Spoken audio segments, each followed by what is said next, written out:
Phénomène sociétal toujours plus répandu, le harcèlement scolaire est un véritable fléau, désormais reconnu et pouvant être puni par la loi.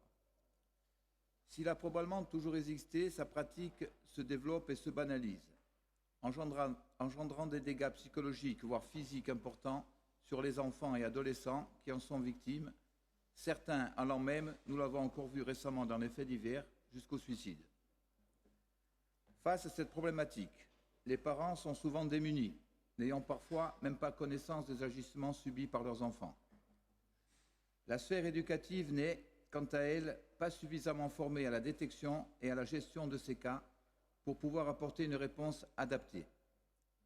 Le phénomène est aujourd'hui amplifié par l'avènement et la généralisation des réseaux sociaux qui permettent la prolongation du harcèlement en dehors de l'enceinte des établissements. À toute heure, tous les jours, en permanence. Généralement qualifié de cyberharcèlement, il vient donc compléter le harcèlement scolaire et ne laisse aucun répit aux victimes. Notre Assemblée, et par extension notre collectivité, ont toujours été sensibles aux questions relatives aux violences. Parmi les mesures les plus récentes, nous pouvons citer la création d'un observatoire des violences faites aux femmes, le lancement de l'Observatoire corse de la protection de l'enfance, les ateliers de travail sur les dérives mafieuses.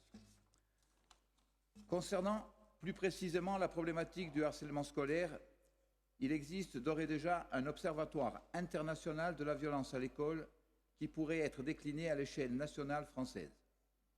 L'État prévoit pour la rentrée 2023 le déploiement d'un plan de prévention pour lutter contre le harcèlement dans les collèges et lycées. S'il s'agit d'un premier pas, ce programme nommé phare ne saurait suffire à lui seul. En vue d'une réponse de proximité à cette problématique, pouvons-nous, Monsieur le Président du Conseil exécutif, être précurseurs et envisager la création d'un observatoire corse de la violence à l'école ou d'adosser cette problématique à l'un des observatoires cités précédemment et qui ont le mérite d'être déjà opérationnels? Par ailleurs, de quel autre moyen de lutte notre collectivité dispose-t-elle face au harcèlement scolaire? Quelles mesures sont ou peuvent être prises en vue d'endiguer ce fléau? Je vous remercie.